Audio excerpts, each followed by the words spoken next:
విషయం ఏంటో మనకు తెలియదు, కానీ ప్రేమలో పడటం, ఆ వ్యక్తిని వివాహం ఆడటం. వాడికి ప్రమాణం చేస్తాడు, నీ దేవుడికి నేను అడ్డురాను, నీ చర్చికి నేను అడ్డురాను అంటాడు. పెళ్ళయిన తర్వాత నరకం చూపిస్తాడు. ఇలాగ అమ్మాయిలు చెడిపోతున్నారు, అబ్బాయిలు చెడిపోతున్నారు. ఇక్కడ అబ్రహాము ద్వారా మనం ఏం నేర్చుకోవచ్చు అంటే, అబ్రహాము కానానులో ఉన్నప్పటికీ కూడా కానాన స్త్రీలను ఎవరిని కూడా వివాహము చేసుకోలేదు. మనం కూడా చేసుకోకూడదు. రైట్ అంటాడు, నా బంధువుల వద్దకు నువ్వు వెళ్ళాలి. ఎవరు తన బంధువులు? ఎక్కడైతే విడిచిపెట్టి వచ్చాడో ఆ బంధువుల దగ్గరికి పంపించాడు. పంపించి ఆ బంధువుల దగ్గరికి వెళ్ళమని చెప్తే, సరే ఊరు చెప్పలేదు, పరిస్థితులు ఏమి చెప్పలేదు, ఆ ఒక్క మాట చెప్పాడు, ఏమి లేదు, నువ్వు నా బంధువుల దగ్గరికి వెళ్ళి అందులో మంచి అమ్మాయిని నా కుమారుడికి తీసుకురా అని ఎలియాజరుకి పని అప్పగించాడు. ఆత్మీయంగా చెప్తాను వినండి. తండ్రి అనే దేవుడు కుమారుడైన క్రీస్తుని ఇంకా రాగల దినాల్లో, ఎన్ని దినాల్లో ఆయన వస్తాడో మనకు తెలియదు, పెండ్లి కుమారుడిగా ఆయన రాబోతూ ఉన్నాడు. యోధాలో నుంచి ప్రముఖుడు బయలుదేరాడు అని ఉంటుంది. పెళ్లి కుమారుడిగా బయలుదేరి వస్తూ ఉన్నాడు. మొదటిసారి వచ్చినప్పుడేమో నీ కొడుకు నా కొడుకు సిలువ వేయించుకోవడానికి వచ్చాడు, శ్రమ పడడానికి వచ్చాడు. కానీ ఇప్పుడు రెండోసారి మాత్రము వివాహం ఆడడానికి రాబోతూ ఉన్నాడు, మధ్యాకాశానికి రాబోతూ ఉన్నాడు. అలాగనే యేసుక్రీస్తు ప్రభుల వారి నిమిత్తము తండ్రి అనే దేవుడు బాధ్యత తీసుకొని, ఏ సంఘము నిమిత్తమైతే నా కుమారుడు వెళ్ళాడో, ఏ సంఘము నిమిత్తమైతే నా కుమారుడు హింసించబడ్డాడు, ఏ సంఘము నిమిత్తమైతే నా కుమారుడు దూషించబడ్డాడు, ఏ సంఘము నిమిత్తమైతే నా కుమారుడు భయంకరంగా కొట్టబడ్డాడు, తిట్టబడ్డాడు, పిడిగుద్దులు గుద్దబడ్డాడు, భయంకరమైన హింస పెట్టారు, ఏ సంఘం కొరకు తన ప్రాణాన్ని పెట్టాడు, ఏ సంఘం కొరకు తన రక్తాన్ని చిందించాడు, ఆ సంఘాన్ని వివాహం ఆడడానికి పెళ్లి కుమారుడు రాబోతూ ఉన్నాడు. ఈ వార్త ఎవరు మోసుకొచ్చారు అని అంటే, పరిశుద్ధాత్మ దేవుడు మోసుకొచ్చాడు. పరిశుద్ధాత్మ దేవుడు ఏ సంఘము పరిశుద్ధంగాను, ఏ సంఘము యథార్థముగాను, ఏ సంఘం నీతియుక్తముగాను ప్రభు కొరకు బ్రతకడానికి ప్రయత్నం చేస్తుందో ఆ సంఘాన్ని వివాహం ఆడడానికి ఆయన రాబోతూ ఉన్నాడు. అయితే సంఘాన్ని సిద్ధపరిచి మళ్ళీ ఆయన దగ్గర తీసుకెళ్లాల్సిన బాధ్యత ఎవరిదంటే పరిశుద్ధాత్మ దేవుడు, ఎలియాజర్ది. లోకంలో ఇన్ని సార్వత్రిక సంఘాలు ఉన్నాయి కదా, ఏ సంఘాన్ని మీరు వెళ్ళి అడిగితే మా సంఘం గొప్ప, మా సంఘం పరలోకం వెళ్ళిపోద్ది, మేము కొన్ని సంవత్సరాలు పట్టుకుంటున్నాం, మాది పలానా పెంతుకొస్తు సంఘం, పలానా సిఎస్ఎస్ సంఘం మాది, పలానా హెబ్రోన్ సంఘం మాది, ఇలాగ రకరకాలుగా సంఘాల గురించి చెప్తూ వారికున్న సీనియారిటీని, సిన్సియారిటీని కాదు సుమి, సీనియారిటీని వాళ్ళు ఏం చేస్తారంటే చెప్పుకుంటూ ఉంటారు. మేము వెళ్ళిపోతాం అన్నట్టుగా మాట్లాడతారు. కానీ దేవుడు ఎవరిని వివాహం ఆడతాడు అనేది లోతుగా నేను వెళ్ళినప్పుడు మీకు విషయాలన్నీ అర్థమైంది. ఇక్కడ పరిశుద్ధాత్మ దేవుడు అంటే ఎలియాజరు తొడకుండా ప్రమాణం చేశాడు. ఎవరు తొడకుండా? తండ్రి తొడకింద, అంటే అబ్రహాము తొడకింద. తొడకిందని ఎందుకు ప్రమాణం చేశాడు? తొడ బలానికి సాదృశ్యం, ప్రార్థన జీవితానికి సాదృశ్యం.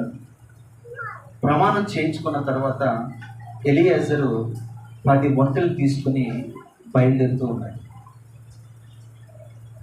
10 ఒంటెలు తీసుకుని బయలుదేరుతూ ఉన్నాడు. ఎవరి కొరకు? సంఘము కొరకు. ఈ లోకంలో పరిశుద్ధాత్మ దేవుడు కూడా ఆ 10 ఒంటెలు తీసుకుని బయలుదేరి వస్తూ ఉన్నాడు.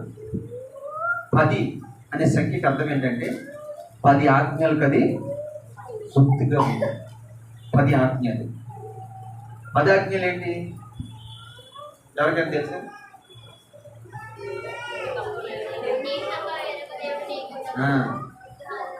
ఒక్కొక్కటి చెప్పండి అమ్మా. నేను తప్ప వేరొక దేవుడు నీకు ఉండకూడదు. ఆకాశం అందానే కానీ, భూమి అందే కానీ, భూమికి కింద నీళ్ళ ఎందే గాని దేని రూపము నువ్వు చేసుకునకూడదు, దానికి సాగిలపడకూడదు. రెండోది, నరహత్య చేయకూడదు, విగ్రహార్థం చేయకూడదు, నీ పొరుగు ఏది ఆశించకూడదు, అబద్ధ సాక్ష్యం పలకకూడదు, నీ తల్లిని తండ్రిని సన్మానించాలి, నీ పొరుగు ఏది కూడా అది.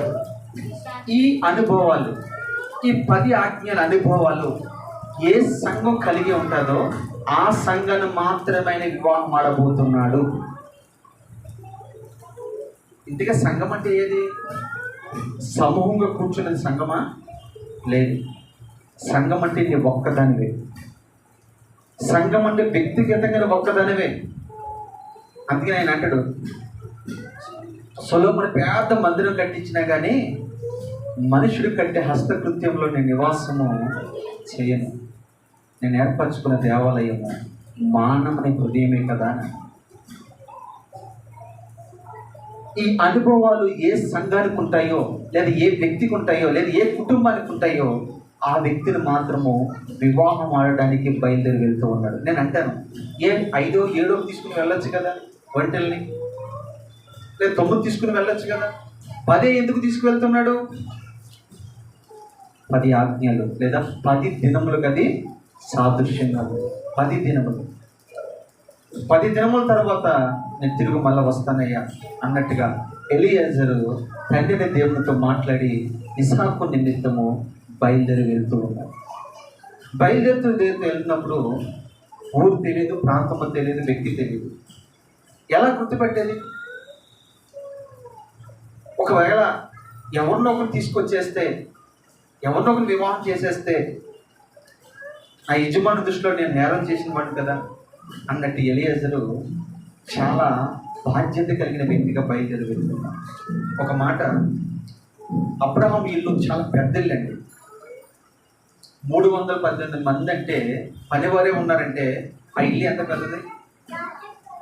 అక్కడ ఎన్ని పశువులు ఉంటాయి, ఎన్ని మేకలు ఉంటాయి, ఎన్ని గొర్రెలు ఉంటాయి, ఎంత ఆస్తి ఉంటుంది, ఎంతమంది పనివారు కుటుంబాల్ని, ఇంతమందిని చక్కబెట్టాలంటే, ఇంతమందిని సరి చేయాలంటే, ఇంతమంది బాధ్యత తీసుకోవాలంటే ఆ ఇంటికి వచ్చే కోడలు ఎలా ఉండాలి? మనలంటోళ్ళమే మన ఇంటికి మంచి కోడలుగా రావాలంటే, మంచి భార్యగా రావాలంటే మనం ఏం చేస్తాం చెప్పండి? 1-10 సార్లు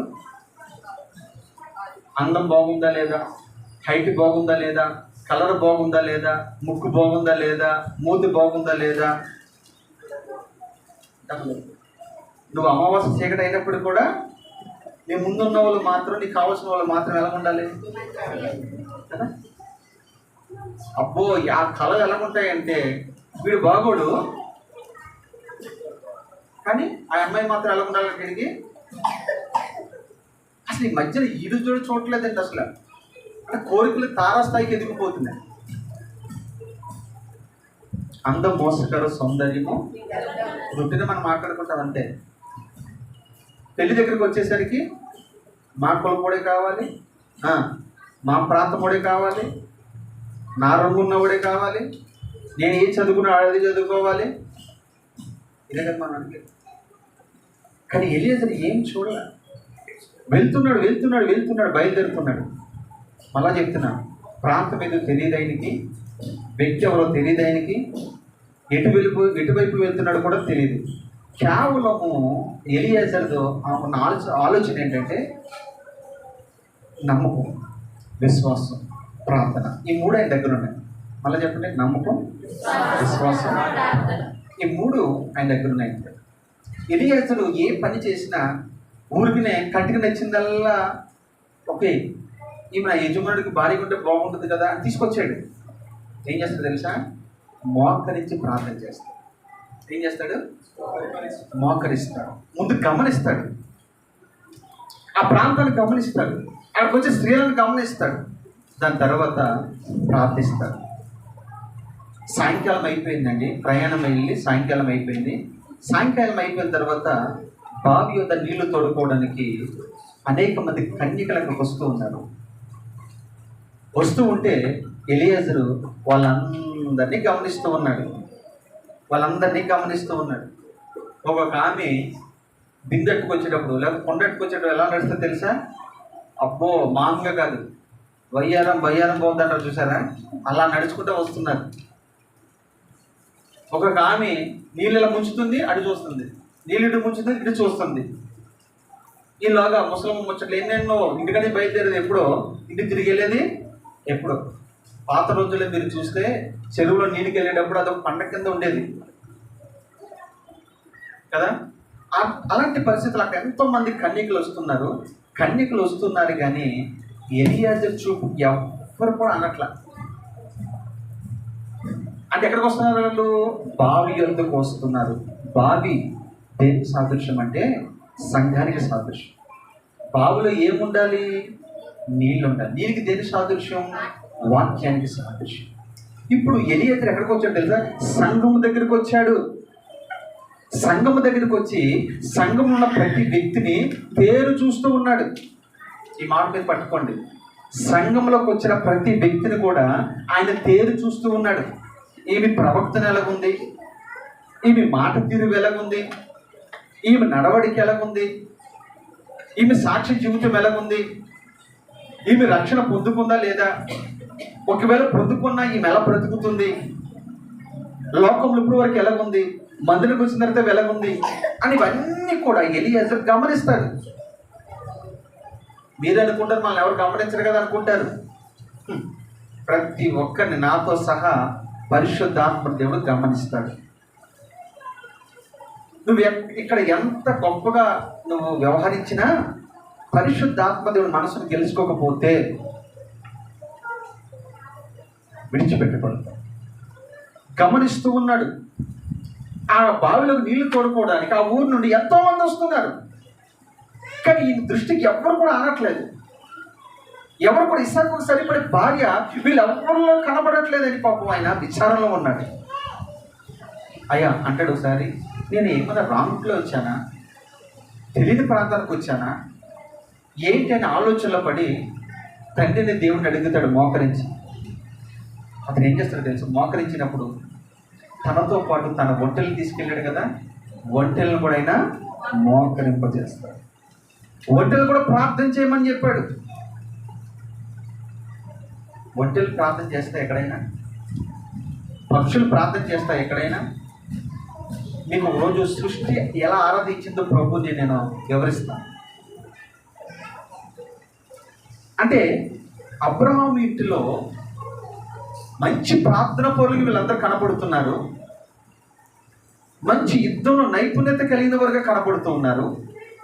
మీకు తెలుసు కదా, అబ్రహాంతో పాటు వచ్చిన లోతు చెరపట్టబడతాడు.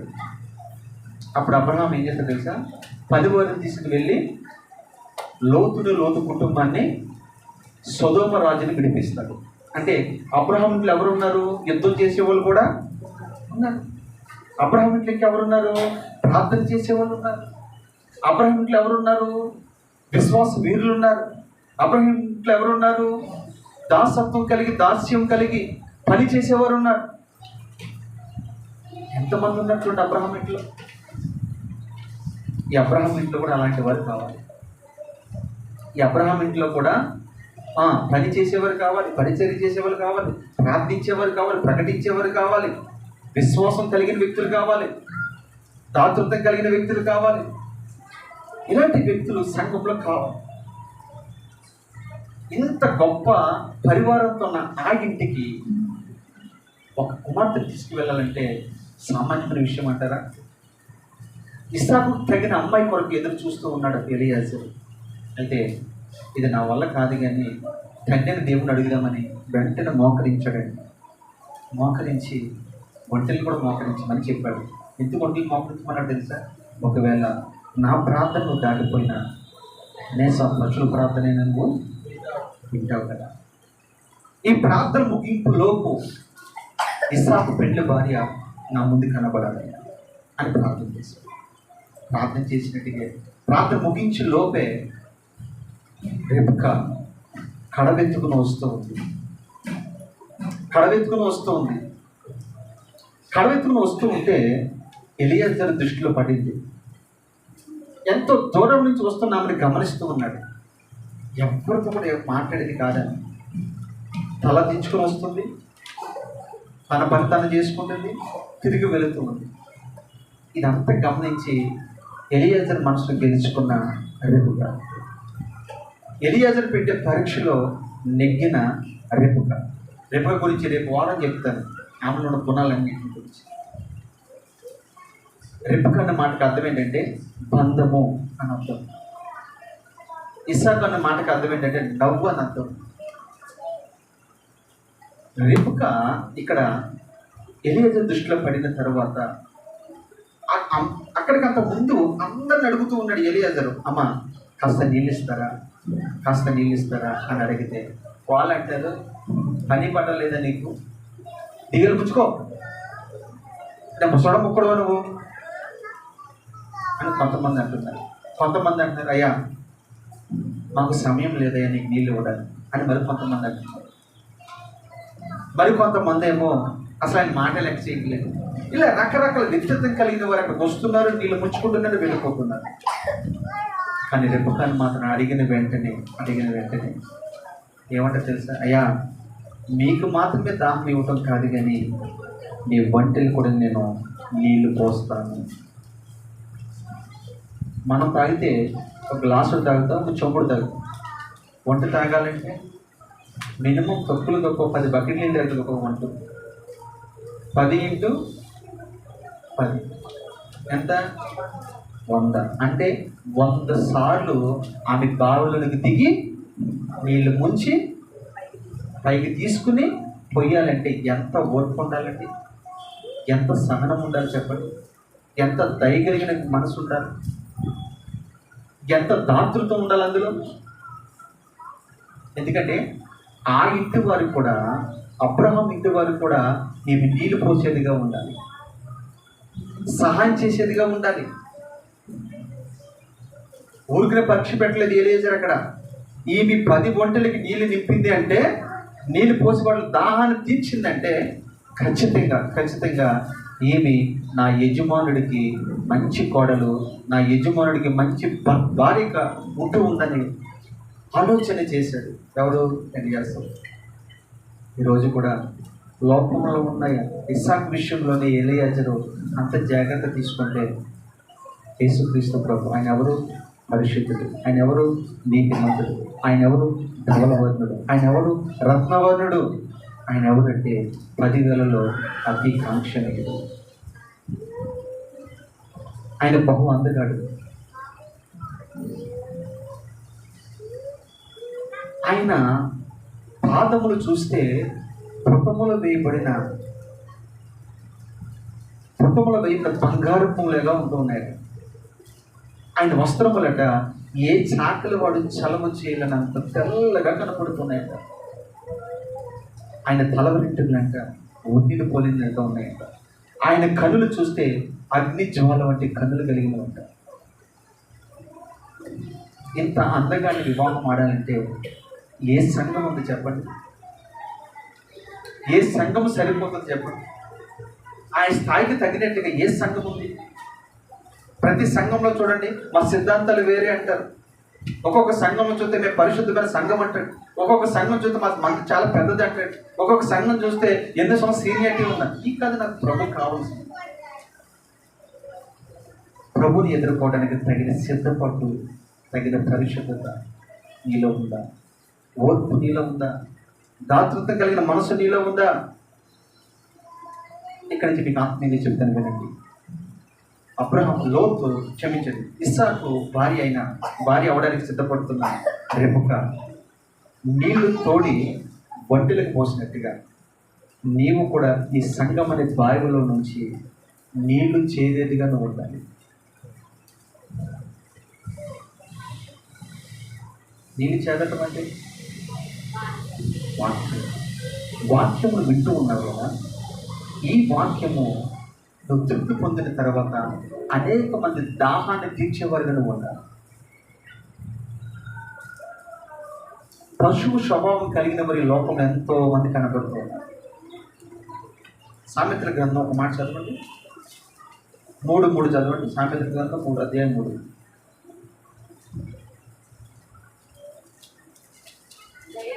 ఉమ్, సత్యమును ఉమ్, ఎన్నడూ నిలుచుకోనీకము. ఉమ్. వాటిని కంఠభూషణంగా ధరించుకొనుము. చూడండి, సంఘానికి కావాల్సింది ఏంటి తెలుసా? దయను సత్యమును ఎన్నడూ నిన్ను విడిచి పోనీవు. సంఘానికి వచ్చిన నువ్వు పెండ్లి కుమార్తెకి సిద్ధపడుతున్నావంటే నువ్వు దేనితో అలంకరించుకోవాలి తెలుసా? దయతో అలంకరించుకోవాలి, కనికరముతో అలంకరించుకోవాలి, పరిశుద్ధతో అలంకరించుకోవాలి, నీతితో అలంకరించుకోవాలి. దయను సత్యము. దయ అంటే ఏంటి? రెప్పక అదే చేసింది, దయ చూపించింది. దయ చూపువారి పట్ల ఆయన ఏం చేస్తాడు చెప్పండి? దయ చూపు. నీళ్లు పోసేవారి పట్ల అయినా మళ్ళా నీళ్ళు పోస్తాడు. దయ. రెండోది సత్యం. అంటే ఏంటి చెప్పండి? వాక్యం. వాక్యాన్ని నువ్వు ధరించుకునేదానిగా ఉంటాడు. ఈ రిపకాలు ఏమున్నా తెలుసు, ఈ గుణాలు ఉన్నాయి. రెండో మాట కూడా మనం చదువు, అదే సామెతలు 11:25 కూడా చదవండి. ఔదార్యము గలవారు కృష్ణునొందుదురు. నీళ్లు పోయేవారికి నీళ్లు పోయబడదు. అబ్బా, చూసారా? నీళ్లు పోయేవాడికి నీళ్లు పోయబడతాయి, నిప్పులు పోసేవాడికి నిప్పులు పోయబడతాయి. నువ్వు అసూయతో ఉన్నావా? అసూయ. నువ్వు ఏది విత్తుతావో అదే పంట కోస్తావు. మూడోదిగా అదే సామెతలు 12:10 కూడా చదువుకుందాం. నీతిమంతుడు తన పశువుల ప్రాణమును ఆహా, చదవమ్మా. దయతో చూచును. చూసారా? ఈమెలో రెప్పకాలు ఏమో తెలుసా? నీతి ఉంది. నీతి గలవాడట తన పశువుల ప్రాణం అంట దయతో చూస్తాడట. భక్తిహీనుల వాత్సల్యము క్రూరత్వం ఉంటుంది వాళ్ళు. ఈ రెండు విషయాలు మీకు అర్థమైంది మీకు చెప్తాను, వినండి. త్వరగా ముగిస్తానికి ప్రయత్నం చేస్తాను. ఇలాగే క్రూరత్వంతో ఉన్న ఒక వ్యక్తి ఉన్నాడట. భయంకరమైన అతను మూఢుడు, ఒక రకంగా చెప్పాలంటే మూర్ఖత్వం కలిగిన వాడు. తన ఇంటి ముందున్న ఒక వ్యక్తిని చూసి అసూయ పడుతూ ఉండదు, ద్వేషం పడుతూ ఉండేవాడు. అతని పశువులు మంచిగా ఉన్నాయి, నాకు పశువులు లేవు, అతని జీవితం మంచిగా ఉందని అసూయ పడుతూ ఉంటే ఒక రోజున ఆ ఇంటి ఎదురుగా ఉన్న వ్యక్తి అట ఏదో పెళ్లి నిమిత్తము వేరే ప్రాంతానికి వెళ్ళాడట. ఎప్పటి నుంచి ఇతనికి కసి ఉంది, ఏమని అతను ఏదో చేయాలి, లేదా అతని ఆస్తిని ఏదో చేయాలి, లేదా అతని పశువులు ఏదో చేయాలి అనుకున్నాడు. అతను ఊరు వెళ్ళిపోయిన తర్వాత ఆస్తి పాస్తులను కూడా చక్కగా లాక్కేసుకొని వెళ్ళిపోయాడు. ఇంకా మూడోది ఏంటంటే పశువులు మాత్రం ఇంట్లో కట్టుకోలేరు కదా. పశువులు ఎక్కడ కడతారు? బయటే కడతారు. ఒక చెట్టు కట్టేసి ఆ 3 రోజులు సరిపడిన మేత పెట్టి ఆ యజమాని వెళ్ళిపోయాడు. ఇది కసి తట్టుకోలేక ఏం చేయాలి తెలుసా? చీకటి పడిన తర్వాత ఎవ్వరు లేదు సమయం చేసి ఆ గేదె దగ్గరికి వెళ్ళి చర్మాన్ని ఒలిచేస్తున్నాడు. గట్టి కట్టేసి దాన్ని కాళ్ళు చేతులు రెండు గట్టి కట్టేసి మెడ కూడా గట్టి కట్టేసి అది కదలడానికి మెదలడానికి లేకుండా ఒక చాపు తీసుకుని బ్రతుకున్న శరీరం ఒలిచినట్టుగా ఒలిసేస్తున్నాడు. ఒలిసేస్తే అది భయంకరంగా ఏడుస్తూ ఉందట. ఇంకా వాడు కసి తట్టుకోలేక ఉప్పు కారం తీసుకెళ్ళి దాన్ని ఆ బాధ తాళలేక తట్టుకోలేక అరిసి గందరిపోయి చనిపోయింది. యజమానుడు రానే వచ్చాడు. ఏం జరిగిందని అర్థం కాదు. ఏడిచాడు, దాన్ని తీసుకెళ్ళి పడవేసి. దాని తర్వాత కొన్ని రోజులకి ఎవరైతే గేదెని చంపాడో, ఈ పశువుని చంపాడో తన భార్య గర్భం ధరించింది. గర్భం ధరించిన తర్వాత 9 నెలల నిండింది. చాలా సంతోషంగా ఉన్నారు. హాస్పిటల్కి వెళ్తే నా పోలికలో పుడతాడా, నీ పోలికలో పుడతాడా, నాలాగా పుడతాడా, నీలాగా పుడతాడా అని చాలా సంతోషంగా ఉంటూ హాస్పిటల్ అడ్మిట్ అయ్యారు. అడ్మిట్ అయిన తర్వాత గర్భం ధరించిన వ్యక్తి జన్మనిచ్చింది. ఎవరికో తెలుసా? మగవాళ్ళకి కాదు, ఆడదానికి కాదు, ఒక పశువుకి. తన రూపం అంతా కూడా ఎద్దు రూపంలో ఉంది. ఏంటి ఇలాంటి విచిత్రమైన వ్యక్తి ఎప్పుడు చూడాలని డాక్టర్లు ఆశ్చర్యపడుతున్నారు. తీరా చూస్తే డాక్టర్లకు ఆశ్చర్యం కలిగించి తన భార్యది స్పృహలోకి వచ్చిన తర్వాత చూపిస్తే ఆమె గుడ్డలు పగిలిపోయింది. ఏం అర్థం కాని పరిస్థితి. తన భర్త కౌరు పంపించారు. వచ్చిన తర్వాత చూస్తే తనప్పుడు గుడ్డలు బాధపడిపోయింది. ఏం జరిగింది అని ఆలోచించేస్తే, నేను ఏదైతే చేశానో అదే నాకు కడుపున పుట్టింది. పశువులను కూడా మనం దయగా చూసేవారుగా ఉండాలంటే నువ్వు నీతిమంతుడిగా ఉండాలి. ఈ మాటలు మీరు గమనిస్తే ఆ నీళ్లు చేదుకున్న వ్యక్తిలో రెబెకా ఉంది. రెబెకా రొట్టెలకు నీళ్ళు పోసినట్టుగా నీవు నేను కూడా సంఘంలో ఎంత వాక్యం ఉంటున్న నీవే త్రాగిందనిగా ఉండకూడదు. అనేక మంది దాహాన్ని తీర్చే వ్యక్తిగా నువ్వు ఉండాలి. అనేక మందికి సువార్తను ప్రకటించే వ్యక్తిగా నువ్వు ఉండాలి. అనేక మందిని బలపరిచే వ్యక్తిగా నువ్వు ఉండాలి. అనేక మందిని ప్రభు కొరకు సిద్ధపరిచే వ్యక్తిగా నీవు ఉండాలి. నీళ్ళు పోయటం అంటే అది. నీళ్ళు పోస్తున్న తర్వాత అక్కడి నుంచి ఒకసారి చదవనమ్మ నెమ్మదిగా. నేను ఈ నీళ్లు ఊట ఎత్త నిలుచుచున్నాను. ఈ ఊరి వారి పిల్లలు నీళ్లు చేదుకొనుటకు వచ్చుచున్నారు. కాబట్టి నేను త్రాగునట్లు నీవు దయచేసి నీ కడవను వంచమని నేను చెప్పగా, నీవు త్రాగుము, నీ వెంటలకును నీళ్లు పెట్టదనై ఏ చిన్నది చెప్పును. ఆమె నీ సేవకుడైన ఇస్సాకు కొరకు నీవు నియమించినదై ఉండునుగాక. ఇది ఏం చేస్తున్నాడంటే ఎలీయాజరు ప్రార్థన చేసుకుంటున్నాడు. ఏమని ప్రార్థన చేశాడు?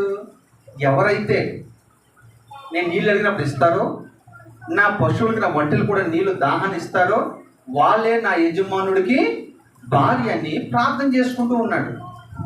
ఈయన ఏదైతే ప్రార్థన చేసుకున్నాడో మనసులో, తన కళ్ళ ముందు అదే వ్యక్తి కనపడుతూ ఆమెను అడిగిన వెంటనే అంటుంది ఆమె కూడా, అయ్యా నీకు మాత్రమే కాదు నీ పశువుల దాహాన్ని కూడా నేను తెలుసు. దాహం అదంతా అయిపోయిన తర్వాత ఏం జరిగింది చదవమ్మా. కాబట్టి నేను త్రాగునట్లు నీవు దయచేసి నీ కడవను వంచమని నేను చెప్పగా, నీవు త్రాగుము, నీ వంటలకు నీళ్లు పెట్టదనని అతడు మాట్లాడుట చాలింపక ముందే అబ్రహాము సహోదరుడైన నాహోరు భార్యకు మిల్కా కుమారుడైన బెతూయేలుకు పుట్టిన రిబ్కా కడవ భుజం మీద పెట్టుకొని వచ్చెను. ఆ చిన్నది మిక్కిలి చక్కనిది, ఆమె కన్యక, ఏ పురుషుడునో ఆమె నేను చూడలేదు. ఆమెలు ఎన్నున్నాయి చూడండి. సంఘానికి ఏముండాలంట? ఈమె చిన్నది, రెండోది చక్కనిది, మూడోది కన్యక, నాలుగోది ఏ పురుషుణ్ణి ఎరగని. 4 గుణాలు ఆమెలో ఉన్నాయండి. చిన్నదంటే మీరేదో చిన్నోడంటే ఇలాంటి చిన్నపిల్లలు చూపించడం కాదు, అర్థమైంది. చిన్నవాడిని స్వభావం కలిగి మనం ఉండాలి. ఒకరోజు శిష్యులందరూ తర్కబోధ పడుతూ ఉంటే ఒక చిన్నవాడిని అలా మధ్యకి తీసుకొచ్చి ఏమన్నాడు ఆయన? ఎవరైతే చిన్నపిల్లవాడి వలె ఉంటారో వారిదే పరలోక రాజ్యం. చిన్న పిల్లల వల్లే మనం ఉండాలి. రెండోది కన్యకగా మనం ఉండాలి. మూడోది పురుషుడు ఎరగని వ్యక్తిగా మనం. ఇన్ని గుణాలున్న ఈ వ్యక్తి ఎలీయాజరు కనబడుతూ ఉంది. చదువు. ఆమె ఆ బావిలోనికి దిగిపోయి కడవను నీళ్లతో నింపుకొని ఎక్కి రాగా, ఆ సేవకుడు ఆమెను ఎదుర్కొనేటకు పరిగెత్తి, ఈ కడవలో నీళ్లు కొంచెం దయచేసి తన త్రాగనిమ్మని అడిగాను. అందుకనే అయ్యా త్రాగుమని చెప్పి త్వరగా తన కడవను చేతి మీదకి దించుకొని అతనికి దాహం ఇచ్చెను. మరియు ఆమె అతనికి దాహం ఇచ్చిన తర్వాత, ఈ ఒంటిని త్రాగుమని వాటికి నీళ్లు చేదుకోయిదని చెప్పి త్వరగా గాడిలో తన కడవను కుమ్మరించి. ఒక్క నిమిషం, అక్కడి నుంచి కాదు, మీరు డైరెక్ట్గా 33 వచ్చిన వచ్చేసేయండి.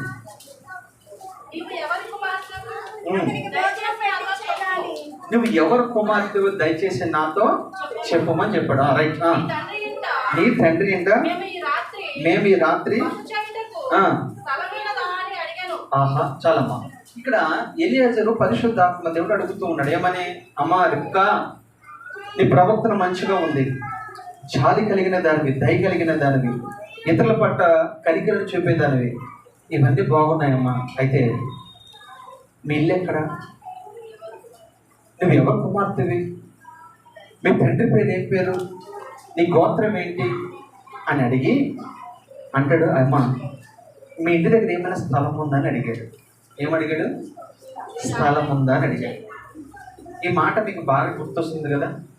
యేసుక్రీస్తు ప్రభువుల వారు ఒక పరిచయుడితో అంటాడు, పరిచయుడు అంటాడు, అయ్యా నిన్ను వెంబడించాలనుకుంటున్నాము, మీ ఇల్లు ఎక్కడో చెప్పండి అయ్యా, మీతో పాటు మేము ఉంటామని అంటే ప్రభు అన్నాడు, ఆకాశ పక్షులకు నివాస స్థలం ఉందయ్యా, నక్కలకు బొరియలు ఉన్నాయ్యా, మనిషి కుమారుడు తలవాల్చుకునేటకు స్థలం ఉంది.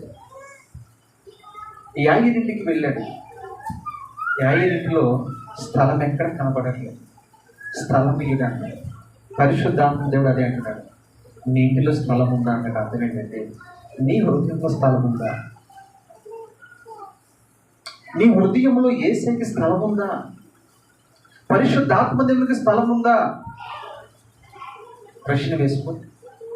ఎవరెవరికో స్థలం ఇచ్చావు కదా, వేటికో స్థలం ఇచ్చావు కదా, పరిశుద్ధాత్మ దేవునికి స్థలం ఉందా? యేసయ్య నీలో నివాసించుటకు, నీతో గడపడానికి నీటిలో స్థలం ఉందా? పరిశుద్ధాత్మ దేవుడు మొట్టమొదటిగా ఇస్సాకు కొరకు ఏమి ఎదురు చూస్తాడు, ఏం ఆలోచన చేస్తాడు తెలుసా? నీటిలో స్థలం ఉందా లేదని అడిగాడు. అప్పుడు రెప్పక అనాలి, అయ్యా నా ఇంట్లో స్థలం లేదు అని అనుంటే ఇవి సెలెక్ట్ అయ్యేది కాదు. ఏమేమంటుంది? ఇంట్లో స్థలం ఉంది. అయ్యా మా ఇంట్లో స్థలం ఉంది, నీకు మాత్రమే కాదు నీ పశువులకు కూడా స్థలం ఉంది అని అంటుంది. నేను అడుగుతున్న చిన్న ప్రశ్న, లైవ్లో కానీ ఇక్కడ కూర్చున్న వారి కానీ నీ హృదయంలో యేసయ్యకి స్థలం ఉందా? చాలామంది హృదయంలో ఏముంటుందంటే డబ్బుకు స్థలం ఉంటుంది, మనుషులకు స్థలం ఉంటుంది, సినిమాలకు షికార్లకు స్థలం ఉంటుంది, ఆచారాలకు స్థలం ఉంటుంది, వేటికో స్థలం ఉంటుంది. కానీ యేసయ్యకి స్థలం లేదు కూడా. ఆ రోజు స్థలం లేదు, ఈరోజు స్థలం లేదు. స్థలం ఇయుడి అని పరిశుద్ధాత్మ దేవుడు స్థలం ఉందని అడిగాడు. తర్వాత నేను నాహోరుకు మిల్కా కన్న కుమారులకు బెతుయేలు కుమార్తెనెను, మరియు ఆమె మా యొద్ద చాలా గడ్డియు మేతయు రాత్రి బస చేయుటకు స్థలమును ఉండవనగా ఆ మనుషుడు తన తల వంచి యెహోవాకు మ్రొక్కి, అబ్రహామును నా యజమానుని దేవుడైన యెహోవా స్తుతింపబడును గాక. అబ్బా చూడండి, ఏదైతే ఎలియెజరు అనుకున్నాడో అనుకున్నది అనుకున్నట్టుగా తన జీవితంలో అన్నీ జరుగుతూ వస్తుంది. అప్పుడప్పుడు మనం అంటాం కదా, నేను ఏది అనుకున్నది జరిగిపోతుందండి, నేను ఎక్కడికి వెళ్తే అక్కడ బంగారమేనండి, ఎక్కడ అడుగు పెడితే అక్కడ ఇదేనేనని మనం అంటూ ఉంటాం కదా. అలాగే ఎలియెజరు ఒప్పుకుపోతున్నాడు, నేను ఎలాంటి నా యజమానుడికి భార్య కావాలని అనుకుంటున్నానో ఈమెలో అలాంటి గుణాలన్నీ ఉన్నాయి. అంత మాత్రమే కాదు, తన ఇంటికి నన్ను పిలవమంటే ఆమె ఏమంటే తెలుసా? మనమే యేసయ్యని ఇంటికి పిలవాలంటే మనం ఏం చెప్తామంటే చెప్పండి, ఈమె ఏం చెప్పింది? రేపు వెంటనే రమ్మందా లేకపోతే రేపు రమ్మందా? పొట్టు చెక్కయ్య వెంటనే రమ్మన్నాడా రేపు రమ్మన్నాడా? ఇప్పుడు యేసయ్య మీ ఇంటికి వస్తాడు. యేసయ్య వరకు ఎందుకండి, మేమే పొరపాటున చెప్ప పెట్టకుండా మీ ఇంటికి వచ్చాము అనుకోండి, మీరు తిట్టుకునే రీతిగా తిట్టుకుంటారు. అవునంటారా కాదంటారా? తిట్టుకుంటారా తిట్టుకోరా?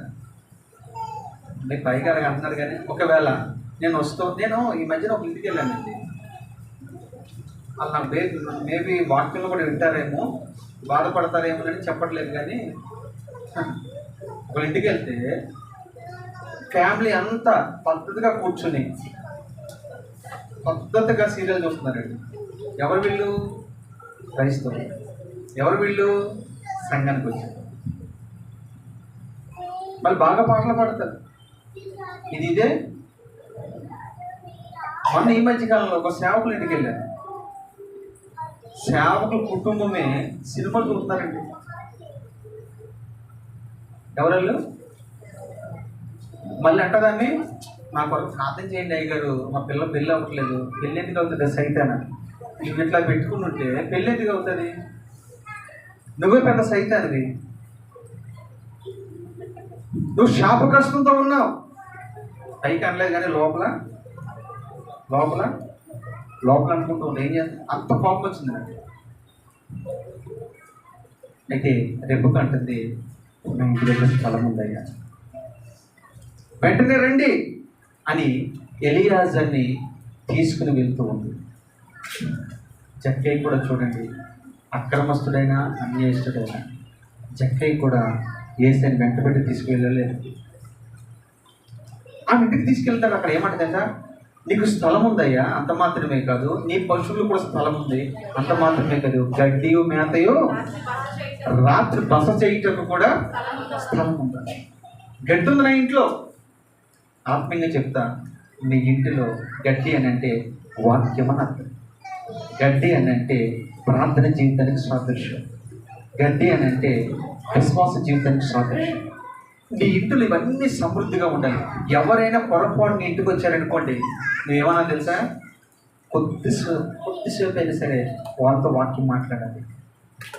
కొద్దిసేపు అయినా నీ రాజు గురించి, నీ యజమానుడి గురించి ఆ వ్యక్తితో మాట్లాడాలి. మేత ఉండమంటే అది హృదయం నిండిన దాన్ని బట్టి నువ్వు మాట్లాడుతున్నావు. మన హృదయం దేంతో నింపుకుంటాము, అదే మాట్లాడుతుంది. నీ ఇంటికి వచ్చిన వారితో బాధగానే కొట్టవద్దు.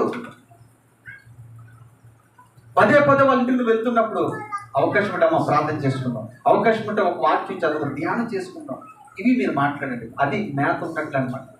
నీ ఇంట్లో మేత ఉందా? నీ ఇంట్లో స్థలం ఉందా? ఆలోచన చేయి.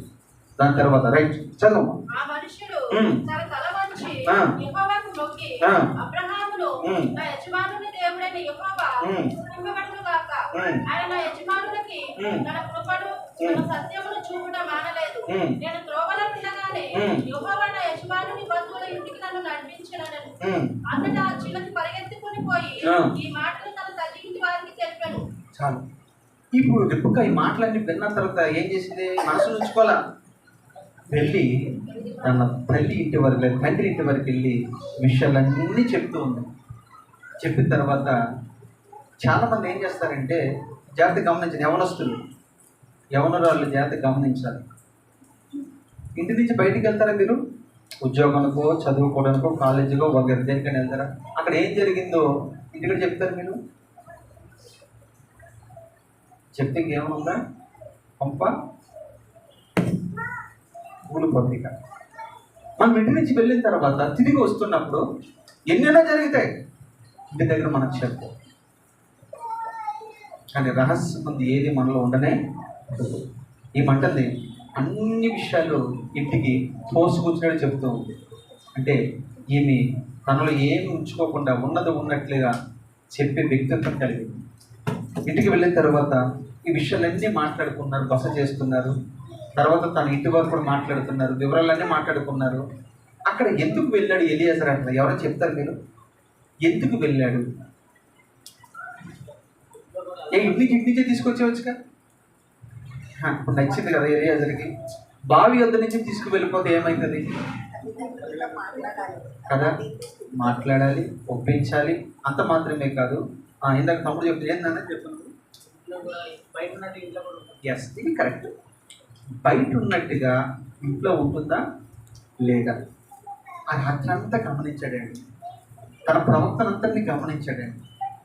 గమనిస్తే ఎక్కడ కూడా బయట ఎలాగుందో ఇంట్లో కూడా అలాగే ఉంది. బయట ఏ కనికరం ఉందో ఇంట్లో కూడా.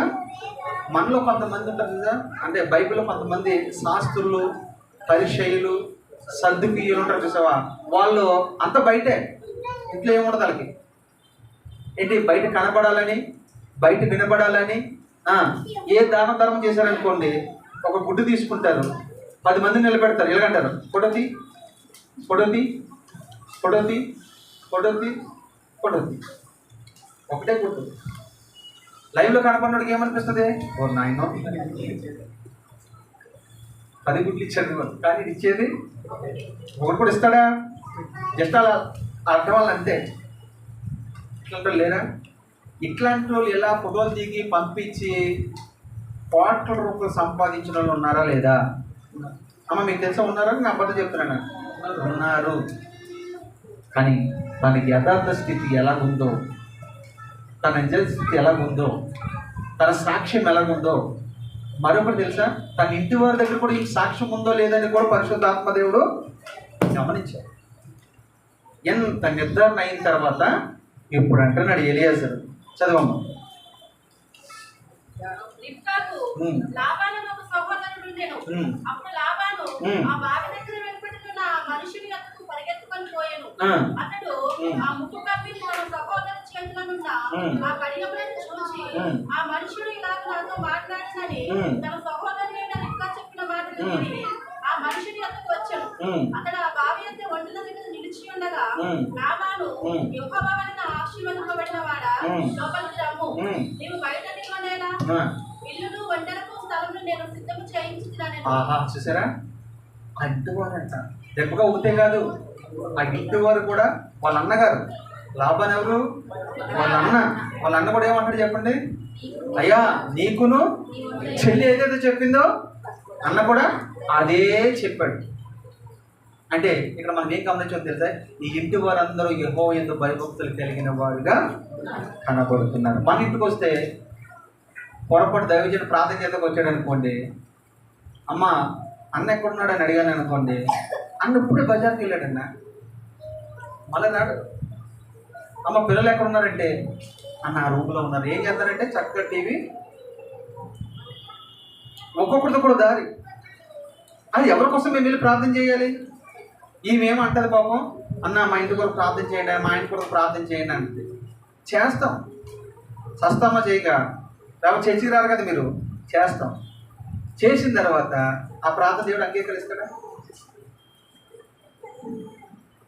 ఈ కుటుంబంలో ఒకటి సాక్ష్యం కలిగిన కుటుంబం, ఐక్యత కలిగిన కుటుంబం, సమాధానం కలిగిన కుటుంబం, ఏక మనసు కలిగిన కుటుంబం, ఏక ఆలోచన కలిగిన కుటుంబం. ఈ కుటుంబం చూసిన తర్వాత ఎలియాజరు, ఆహా రెప్పక ఒకటే కాదు, రెప్పక అన్న కూడా ఇదే మాట మాట్లాడి చాలా సంతోషం వేసి పరుగు ఎలియాజరు వాళ్ళ ఇంటికి వెళ్ళాడు. వాళ్ళ ఇంటికి వెళ్ళిన తర్వాత వాళ్ళ ఇంట్లో బస చేశాడు. రాత్రి అంతా పండుకున్నాడు. కొన్ని దినాలు ఉన్నాడు. ఉండిన తర్వాత ఈ కొన్ని దినాలు గమనిస్తే రెప్పకాలు ఎటువంటి చెడుతనం అతనికి కనబడలేదు. కొంతమంది ఏం చేస్తారు, యవనస్తులు ఇంట్లో ఉందంటే ఏం చేసేది, ఆ రోజుల్లో ల్యాప్టాప్ ఉండకపోవచ్చు కానీ, ఫోన్ ఉండకపోవచ్చు కానీ ఏముంటాయి, గేమ్స్ కాదు, పక్కింటి వాళ్ళంతా మాట్లాడటమో ఇంకోటి ఏదో ఉంటుంది కదా. కానీ అలాంటిది ఏం లేదు. ఒక పద్ధతిగా అనిపించింది కుటుంబం. చూశాడు, గమనించాడు, ఓకే అంత నిర్ధారణ అయిపోయింది, సెలెక్ట్ చేశాడు. ఇంకంటాడు బయలుదేరి వెళ్దామా అన్న కాడ ఇప్పుడు మాట్లాడతారు. అక్కడి నుంచి చదువుకుందామా, ఇదంతా చదివితే టైం అయిపోతుంది కనుక మీరు ఎక్కడి నుంచి చదువుతారంటే 49 కానీ చదువమ్మా. కాబట్టి నా యజమానుని ఎడల మీరు దయను నమ్మకమును కనపరిచిన ఎడల అది అయినను నాకు తెలియజెప్పుడి, లేని ఎడల అది అయినను తెలియజెప్పుడి. చూడు ఇక్కడ ఏమన్నాడంటే, అమ్మా ఎందుకు ఈ పెళ్లి మీకు ఇష్టమేనా? రెప్పకాని అడగట్లేదు, ఇంటి వారిని కూడా అడుగుతున్నాడు, ఎందుకే నాతో కూడా రావడానికి ఇష్టమేనా, సమ్మతేనా? ఈ మాటలు మనం కూడా పెళ్లి ప్రమాణాలు చేస్తామా లేదా? అక్కడ కూడా చూపిస్తున్నాడు పరిశుద్ధాత్మ దేవుడు ఈ ఒక్కనే బలివంతంగా ఎవరిని కూడా తీసుకుని వెళ్ళడు. ఇక్కడ మీరు గమనిస్తే పరిశుద్ధాత్మ అన్ని అడుగుతున్నాడు, సమ్మతమేనా నాతో పాటు రావడానికి, నా యజమాని ఇంటికి రావడానికి సమ్మతమేనా అని అడిగితే అమ్మ ఏమంటుంది, చూసారా అలా అన్నేమన్నాడు ఈ మాటకి, అయ్యా యెహోవా చేత ఆశీర్వదించబడిన వాడా, ఇట్టి కార్యము అవునని కానీ కాదని కానీ మేము చెప్పజాలము, ఎందుకంటే ఇది యెహోవా వలన. చదవమ్మా. అబ్బా చూసారు ఏమన్నారు, రెప్పుకని ఎదుట ఉన్నది, రెప్పుకని అడగట్లేదు, ఇక రెప్పుకని ఎదుట ఉన్నది ఆమెను తీసుకుని బొమ్ము. చూసారా, అంటే ఇక్కడ మీరు గమనిస్తే రెప్పుక సంసిద్ధత కలిగి ఉంది. ఎప్పుడంటే అప్పుడు ఎలియాజరుతో వెళ్ళిపోవడానికి సిద్ధంగా ఉంది. ఈమెకి ఏమైనా బంధువుల యొక్క ఇబ్బందులు ఏమైనా ఉన్నాయా, ఇంటి వారి ఇబ్బందులు ఏమైనా ఉన్నాయా, ఆస్తిపాస్తుల ఇబ్బందులు ఉన్నాయా, కులగోత్రం మతగోత్రం ఏమైనా ఉందా? ఏమీ లేదు. ఇంటి వారు అన్నాడు, అయ్యా నీ ఎదుట ఉంది ఎవరు, రెప్కా, తీసుకువెళ్ళంటే అసలు ఏమన్నా తెలుసా, నా ఇష్టం లేదా, నాకంటూ మనసు లేదా, నా హృదయంలో కూడా కొంతమంది ఉంటారు కదా అంటామా లేదా మనం. ఇప్పుడు అమ్మాయిని డైరెక్ట్గా ఇదే పరిస్థితి నాకు తెలిసి ఒక 30-40 సంవత్సరాల క్రితం ఉండేది లేదా. అప్పుడు వాళ్ళు ఎవరు చూపిస్తే ఇంకా మాట ఎదురు చెప్పడానికి లేదు. అది ఎక్కడి వరకు ఎప్పటి నుంచి వచ్చిందంటే ఇక్కడి నుంచి వచ్చింది. అది రెబెకా నీ మాట అంటంతో ఏమాత్రం సందేహంగా వెళతానన్నాను. చదువున్నాను అన్నమాట. యెహోవా సెలవిచ్చిన ప్రకారము ఈమె నీ యజమాని కుమారునికి భార్య అగును గాకని ఉత్తరమిచ్చిరి. చూసారా, వాళ్ళు ఆల్రెడీ దీవించి పంపించేస్తున్నారు. నీ యజమానుడు కుమారునికి ఈమె భార్య అగునుగాక అని చెప్పి పంపిస్తూ ఉన్నారు. చెప్పు. అబ్రహాము సేవకుడు వారి మాటలు విని యెహోవాకు సాష్టాంగ నమస్కారం చేసెను. తరువాత ఆ సేవకుడు వెండి నగలను బంగారు నగలను వస్త్రములను తీసి రిబ్కాకు ఇచ్చెను. చాలు. ఇక్కడ 3 ఇచ్చాడండి, జాగ్రత్తగా గమనించండి. ఏమి ఇచ్చాడు?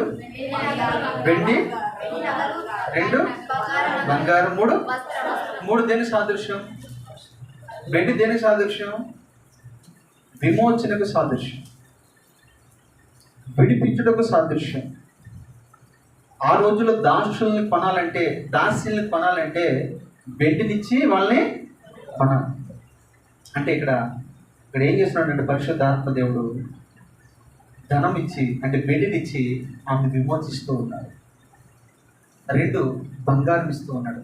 బంగారము పరిశుద్ధతకి సాదృశ్యం. ఎన్నో శ్రమలోకి అది శ్రమలు జయించడానికి గుర్తుగా ఉంది. ఒకటి పరిశుద్ధత గుర్తు అయితే, 2 ఎన్నో శ్రమలు అనుభవించి పేతురు అంటాడు కదా, ఈ శ్రమల విషయంలో ఏమంటాడు ఆయన? పొటమ వేయబడాలి. దేంట్లో? అగ్నిలో పొటమ వేయబడాలి. ఈ అగ్నిలో పొటమ వేయబడిన తర్వాత స్వచ్ఛమైన బంగారంగా మార్చబడింది, మేలిమి బంగారంగా మార్చబడింది.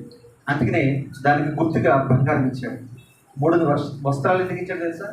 రక్షణ గుర్తుంది, నీతి గుర్తుంది, పరిశుద్ధత గుర్తుంది, ఎన్నో విషయాలు ఉన్నాయి అందరూ చెప్పాలంటే. ఆ వస్త్రాలు కూడా ఇచ్చి పంపిస్తూ ఉన్నాడు, తీసుకున్నాడు. అతడు ఆమె సహోదరునికి తల్లికిని విలువగల వస్తువులు ఇచ్చెను. అతడును అతనితో కూడా ఉన్న మనుషులను అన్నపానములు పుచ్చుకొని అక్కడ రాత్రంతయు ఉండిరి.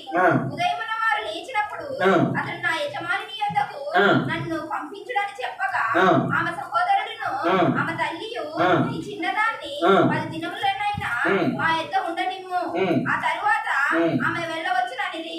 అప్పుడు అతడు యెహోవా నా ప్రయాణమును సఫలము చేసెను కనుక నాకు తడవు కానీయక నన్ను పంపించుడి, నా యజమాని యొద్దకు వెళ్ళదనని చెప్పినప్పుడు వారు ఆ చిన్నదానిని పిలిచి ఆమె ఏమనో తెలుసుకొందుమని చెప్పుకొని రిబ్కాను పిలిచి ఈ మనుషునితో కూడా వెళ్ళదవా అని ఆమెను అడిగినప్పుడు వెళ్ళదనను.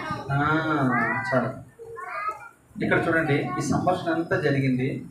ఇంతకీ అమ్మాయి విషయం కూడా తెలుసుకుందామయ్యా, నాకు అంత ఇష్టం ఉందో లేదో అని అంటే రెబెకా కూడా ఏమంటుంది ఇక్కడ? వెళ్ళిపోతాను అంటే రెబెకా ఆ ఇంట్లో ఉంటుంది, కానీ దేనికి కూడా ఎడిట్ అవ్వాల.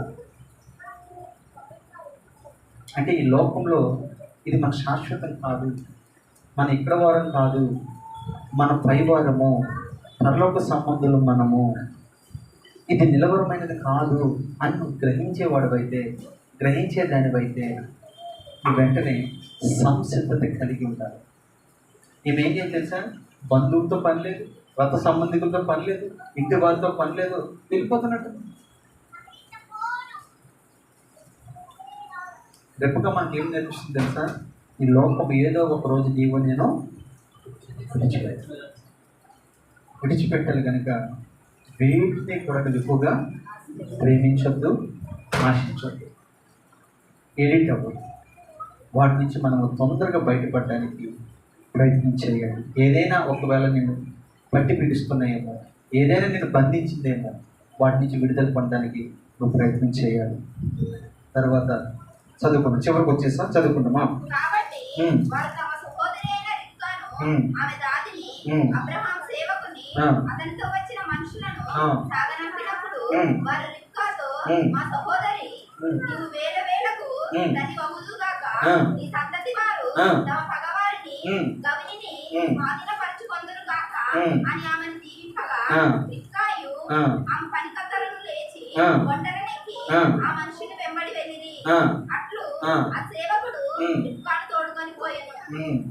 ఇస్సాకు ఉమ్. బేయర్ లహాయిరోయి ఉమ్. మార్గమున వచ్చి ఉమ్. దక్షిణ దేశమందు కాపురమెన్నను. చాలు, ముగిస్తున్నాను వినండి. 10 ఒంటెల మీద 10 మంది పనివారిని ఎక్కించుకున్నాడు. ఆ ఒంటెలో రెక్కను కూడా ఎక్కించుకున్నాడు. ఎలియాజరు పరిశుద్ధాత్మ దేవుడు ఇస్సాకు అని యేసుక్రీస్తు ప్రభు వారి దగ్గరికి తీసుకొస్తున్నాడు. తీసుకొస్తూ ఉంటుంటే ఈలోగా ఇస్సాకు ఎక్కడున్నాడు? ఇంటి దగ్గర ఉన్నాడా? ఎక్కడున్నాడు చెప్పండి? పొలంలో ధ్యానం చేస్తూ ఉన్నాడు, పొలంలో ప్రార్థన చేస్తూ ఉన్నాడు, పొలంలో కనిపెడుతూ ఉన్నాడు. అది ఏ పొలం? అది దక్షిణ పొలం. దక్షిణ పొలం. యోబు అంటాడు, నేను ఉత్తరంలోకి వెళ్ళి తిని ఆయన అక్కడ కానరాలేదు, దక్షిణంలోకి వెళ్ళి తిని ఆయన అక్కడ తన ముఖము త్రిప్పుకుని ఉన్నాడు. దక్షిణ వైపు ఆయన ముఖం త్రిప్పుకుని ఉన్నాడట. ఉత్తరం అంటే సహాయం అని అర్థం, దక్షిణం అని అంటే చూచుచున్నాడని అర్థం. అటువైపు చూస్తూ ఉన్నాడట. ఎవరి కొరకు చూస్తున్నాడు? తన పెండు భార్య కొరకు చూస్తూ ఉన్నాడు. పెండు భార్య రానే వచ్చింది. వచ్చిన వెంటనే రెబెకా ఏం తెలుసా? యజమానుడు అక్కడ ఉన్నాడు అని ఎలియాజరు చూపించాడు. ఇదిగో మన యజమానుడు ఆయనే, నేను వివాహం ఆడే వ్యక్తి అతనే అని చెప్పగానే వెంటనే ఆమె అక్కడ నచ్చిన మాట ఒంటె దిగింది. ఏం చేసి చెప్పండి? ఒంటె దిగింది. ఒంటె దిగి ముసుగు వేసుకుంది. యజమానుడు కలుసుకున్న తర్వాత, యజమాని దగ్గరికి వచ్చిన తర్వాత ఒంటె దిగింది. ఇక్కడ యేసుక్రీస్తు ప్రభులు వారు ఈ సంఘంలో ఉన్నాడు. నువ్వు ఈ మందిరానికి వచ్చిన తర్వాత నీవు కూడా ఒంటె దిగాలి. ఏ ఒంటె దిగాలి మనము? ఏ ఒంటె దిగాలి మనము? మనం చాలా ఒంట్ల మీద కూర్చున్నాం. గర్వం అనే ఒంటి మీద కూర్చున్నాం. అసూయ, ధనము, చెప్పండి, ఇంకా కులము, ఇంకా ఆచారాల ఒంటలు ఉన్నాయి. ఆచారాల ఒంటలు ఉన్నాయి, ధనం అనే ఒంటలు ఉన్నాయి, కులం అనే ఒంటలు ఉన్నాయి, తర్వాత అహంకారం అనే ఒంటలు ఉన్నాయి, ఎన్నెన్నో ఒంటలు ఉన్నాయి. ఈ మధ్యన ఎక్కువ ఏమైపోతుందంటే, ఈ మధ్యన ఏంటంటే ఆత్మీయతలోనే భ్రష్టత్వం కలిగిన ఒంటలు ఎక్కువ ఉన్నాయి. చిత్రం ఏంటంటే ఈ మధ్యన ఆత్మీయంగా కూడా గర్విందులై ఒంటెల మీద కూర్చున్న వాళ్ళు చాలా మంది ఉన్నారు. దిగాలి దిగాలి. జక్క ఏం చేశాడు తెలుసా? చెట్టు దిగాడు. మనం కూడా దిగేవారిగా ఉండాలి. దిగిన తర్వాత ఏం చేయాలి? మనము ముసుగు వేసుకునేవారిగా ఉండాలి. అంటే ముసుగు అంటే అర్థం ఏంటంటే, ఇక నుండి నేను నా పురుషుడు తప్ప వేరొకరు నేను చూడను, అటు ఇటు చూడను, గురి యొద్దకి చూస్తూ ఉన్నాను అని అర్థం. అది ముసుగేసుకోవడం అంటే. అపోజిట్ పౌలు అదే అంటాడు, గురి యొద్దకి నేను పరిగెడుతున్నాను. దాని తర్వాత ఇస్సాకు ఆ ఒంటె దిగిన తర్వాత, ముసుగేసుకున్న తర్వాత, పొలంలోకి వెళ్ళిన తర్వాత వివాహం చేసుకున్నాడు. చేసుకున్న తర్వాత షారా గుడారంలోకి ఆమెని తీసుకుని వెళ్ళాను. అంటే పరలోకానికి తీసుకుని వెళ్ళాను. మధ్యాకాశానికి రాబోతున్నది. ఈ వాక్యం ఏదైతే మీరు విన్నారో యాస్టీస్గా అదే జరగబోతుంది. పరిశుద్ధాత్మదేవుడు ఆల్రెడీ వచ్చేసాడు, సంచరిస్తూ ఉన్నాడు. అవునంటారు కాదంటారు? పరిశుద్ధాత్మదేవుడు ఈ లోకంలో ఉన్నాడా లేదా? సంచరిస్తున్నాడా లేదా? ఆయన ఎవరిని సిద్ధపరుద్దామా? ఎవరు నా ఇస్సాకుకి, నా యేసయ్యకి ఇష్టడుగా ఉంటారా? వెతుకుతున్నాడు. ఆ వెతుకులట్లో నువ్వు కనబడే వ్యక్తిగా ఉన్నావా? స్థలం ఇచ్చే వ్యక్తిగా ఉన్నావా? ఆతిథ్యం ఇచ్చే వ్యక్తిగా ఉన్నావా? ఇవన్నీ కూడా నువ్వు ఆయన ఇచ్చిన వస్త్రాలన్నీ కూడా నువ్వు కట్టుకునే దానిగా ఉండాలి. ఒకటి వెండిని, బంగారాన్ని, వస్త్రము, ఈ మూడు నువ్వు అలంకరించుకునే దానిగా ఉండాలి. ఒంటి మీద ఎక్కేదానిగా ఉండాలి, ఒంటి దిగేదానిగా ఉండాలి, ముసుగు వేసుకునేదానిగా ఉండాలి, పొలంలోకి వెళ్ళేదానిగా ఉండాలి, ఇస్సాకును వివాహం ఆడేదానిగా. ఇన్ని అనుభవాలు ఉన్నాయి. ఈ అనుభవాలన్నీ కూడా పరిశుద్ధాత్మ దేవుడు మన జీవితంలో జరిగించును గాక. ఆమె ఈ కొద్ది మాట దేవుడు దీవించి ఆశీర్వదించును గాక. అందరు కళ్ళు మూసుకుందాం.